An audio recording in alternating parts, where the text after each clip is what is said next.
proses pembukaan kotak suara kan belum pernah diadili di KPP. Jadi apakah dia mempunyai keabsahan melanggar atau tidak melanggar kan belum ada jurisprudensinya. Ya kan kalau panjang yang saya ingat, yang ada itu adalah pembukaan kotak suara di Bali. Ya kan, di Bali pada waktu itu bukan kotak suara, maka di KPP dalam putusannya memberikan sanksi berat. Berarti dalam satu kasus itu bahwa pembukaan kotak suara tanpa prosedur yang benar itu dianggap ada kekeliruan, ya kan, penyalahgunaan atau dianggap melanggar etik penyelenggara pemilu, dan itu kan diberikan sanksi. Nah, dan itu kan seharusnya menurut saya yang harus betul dijadikan acuan, yang harus betul dijadikan pegangan oleh penyelenggara pemilu.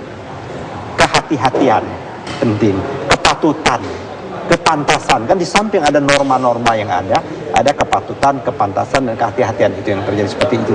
Nah, ini menurut saya kenapa dia membuka? Nah, pertanyaannya kenapa sih dia membuka kotak suara? Membuka kotak suara ini karena ada gugatan, ya kan? Ada gugatan. Nah, kenapa dia tidak menunggu, ya kan?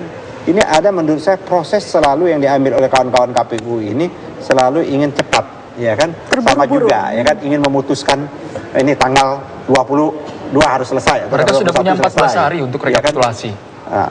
Nah, kalau menurut pandangan saya, ya kan, pengalaman juga, tak kalah proses ini sudah selesai semua dan itu ada undang-undangnya, harusnya tidak boleh dibuka kecuali belum selesai proses rekapitulasi. Nah, pembukaan kotak suara itu baru boleh dilakukan sebelum kalau ada rekomendasi juga. Siapa yang berhak merekomendasikan adalah Bawaslu, Panwaslu, ya kan, seperti itu. Baru ada rekomendasi buka kotak suara untuk mengkonfirmasi dalam tiap jenjang rekapitulasi ternyata ada para pihak bahwa mengatakan bahwa berbeda. Contoh, C1 yang dipunya oleh pihak tertentu atau caleg kalau pada waktu itu partai tertentu berbeda dengan apa yang ada milik KPU. Maka bagaimana untuk mengkonfirmasi akuratnya, maka dibuka kotak suara. Apa yang dicari di kotak suara? C1 plano. Tidak boleh itu dibuka langsung. Dia dibuka harus ada atas rekomendasi dari Bawaslu atau Panwaslu dalam pleno KPU. Pada waktu pileg kemarin, ya kan, pileg kemarin kasus contohnya di Sumatera Selatan, itu akhirnya diberikan juga mandat bahwa untuk dalam rangka menyelesaikan persoalan Sumatera Selatan dan beberapa daerah direkomendasikan untuk membuka kotak. Itu kan rekomendasi, sebenarnya kan baru pelajaran yang baru nih seperti ini. Nah, sekarang ini kan dibuka. Nah, keberatan pasangannya Pak Prabowo dan Pak Hatta ini disampaikan ke salah satu di dalam posita atau dalil-dalil gugatannya seperti itu. Nah, diajukan ke Mahkamah Konstitusi. Kawan-kawan KPU mengajukan juga istilahnya meminta legitimasi atas peristiwa ini. MK sudah mengeluarkan putusan. Ini harus dicermati putusan MK itu. MK menyatakan bahwa sejak yang diputuskan itu bahwa boleh buka kotak suara dengan syarat-syarat ini. Saya pegang keputusan. Apa syarat-syaratnya?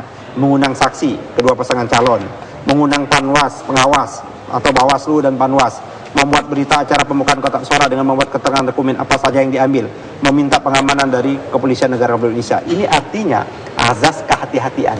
Menurut Anda persyaratan itu tidak dipenuhi? Nah, saya tidak tahu seperti itu. Menurut saya sepanjang sebelum putusan ini kan ada azas umum yang berlaku. Kita tidak mengenal azas retroaktif seperti itu. Azas retroaktif hanya berlaku itu sesungguhnya ada beberapa fase sebenarnya. Pada waktu Perpu Undang-Undang tentang pelanggaran HAM, kita menganut azas retroaktif, atau Undang-Undang HAM yang berat menganut azas retroaktif. Konstitusi kita melarang. Konstitusi kita orang tidak boleh diperlakukan dengan azas hukum yang berlaku surut. Tidak boleh, itu konstitusi. Tapi tadi Pak Ahmad Yani penegasan dari Ketua KPU Suni Kamil Manik bahwa sudah ada legal standing dari Mahkamah Konstitusi, dari daerah setempat, dari mana legal standing dari Mahkamah Konstitusi menyatakan? Kita belum ada lihat dokumen fakta. Putusan Mahkamah Konstitusi menyatakan setidak-tidaknya menurut saya, setidak-tidaknya sampai saat ini tidak ada putusan Mahkamah Konstitusi yang menyatakan bahwa tindakan pembukaan kotak suara itu pada tanggal sebelum putusan itu adalah tindakan ilegal. Tidak ada. Depending putus sampai akhir putusan itu. Apa artinya? Bahwa ini menjadi problem. Ya tahu? Karena belum diputuskan kecuali setelah itu legal. Karena dia menjadi problem, maka ini adalah ranahnya, maka ada kaitannya ranah etik ini sendiri. Baik Pak Yani. Kita melihat putusan Dewan Kehormatan Penyelenggara Pemilu. Sebagaimana kalau kita lihat jurisprudensi terhadap putusan pilkada yang ada di Bali seperti itu. Oke. Baik Pak Yani, kita beralih ke Pak Taufik terkait dengan tidak adanya unsur kehati-hatian kalau menurut Pak Ahmad Yani dalam rangka pembukaan kotak suara ini. Walaupun sudah dibantah dari Ketua KPU bahwa mereka sudah memiliki legal standing dan sudah disetujui oleh Mahkamah Konstitusi.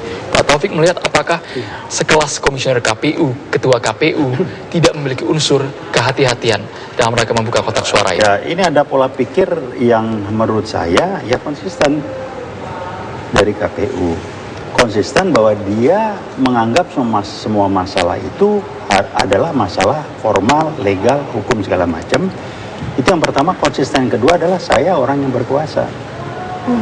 Jadi itu berpikir seperti itu.